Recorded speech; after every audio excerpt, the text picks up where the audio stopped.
नमस्कार। आज एक बहुत ही पुरानी और दिल को छू लेने वाली कहानी की बात करते हैं। इसका नाम है जादुई नदी और सच्चा दोस्त।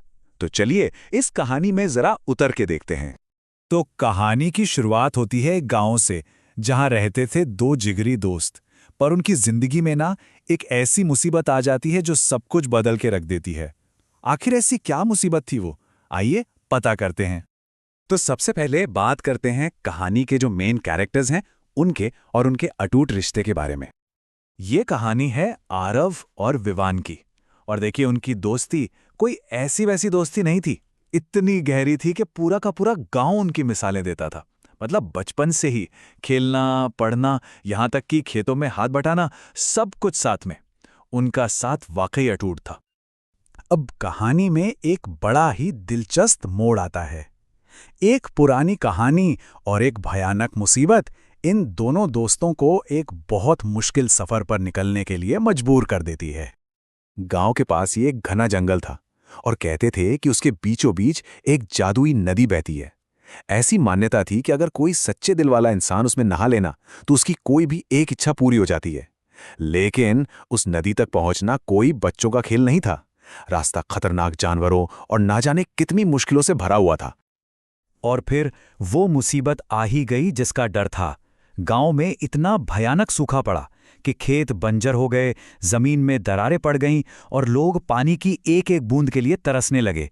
ऐसा लग रहा था जैसे गांव का भविष्य बिल्कुल अंधकार में डूब गया हो।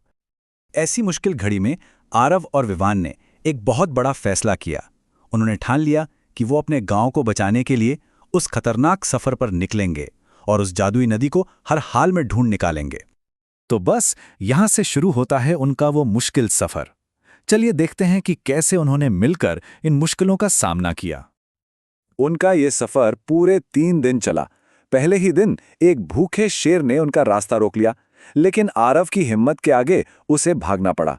दूसरे दिन एक बहुत गहरी खाई सामने आ गई, जिसे विवान ने अपनी सूझबूझ से पार करवाया।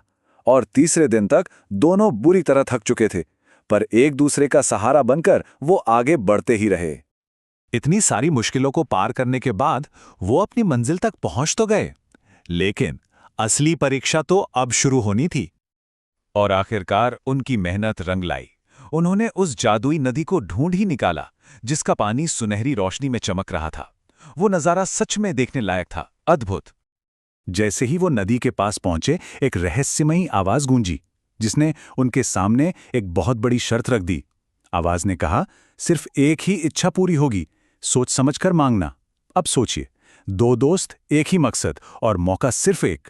क्या मुश्किल घड़ी थी। इस बड़ी मुश्किल के बीच विवान ने एक पल भी नहीं लगाया सोचने में। उसने अपनी दोस्ती को सबसे ऊपर रखा और फौरन कहा, आरव, तुम इच्छा मांग लो। पर देखिए, सच्ची दोस्ती कभी एक तरफा नहीं होती। आरव ने भी उतनी ही निस्वार्थता दिखाई और जवाब दिया, नहीं विवान, तुम मांगो, तुम्हारे बिना मैं यहां तक पहुंच ही नहीं पाता।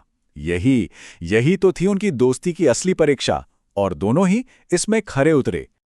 तो आखिर क्या हुआ जब नदी ने उनकी ये निस्वार्थ भावना देखी? आइए कहानी के अंतिम पड़ाव पर चलते हैं। उनकी दोस्ती और ये सच्चाई देखकर नदी बहुत खुश हुई और बोली, तुम्हारी सच्चाई ही तुम्हारी शक्ति है। मतलब बात ये थी कि उनकी इच्छा नहीं, बल्कि उनका जो कैरेक्टर था, उनका जो चरित्र था, वही उनकी सबसे बड़ी ताकत थी। नदी ने उनकी कोई एक इच्छा पूरी नहीं की, बल्कि उससे भी कहीं बड़ा इनाम दे दिया। उसने उनकी निस्वार्थता को पहचाना और वादा किया कि वो अब से हमेशा उनके गांव की ओर बहेगी। और उसी पल सच में नदी की एक धारा उनके गांव की तरफ बहने लगी। सोचिए, गांव को बचाने के लिए किसी सेना या किसी बड़े जादू की जरूरत नहीं पड़ी। जरूरत थी तो बस एक सच्ची दोस्ती की। एक दोस्ती जिसने पूरे गांव को उस भयानक मुसीबत से बाहर निकाल लिया।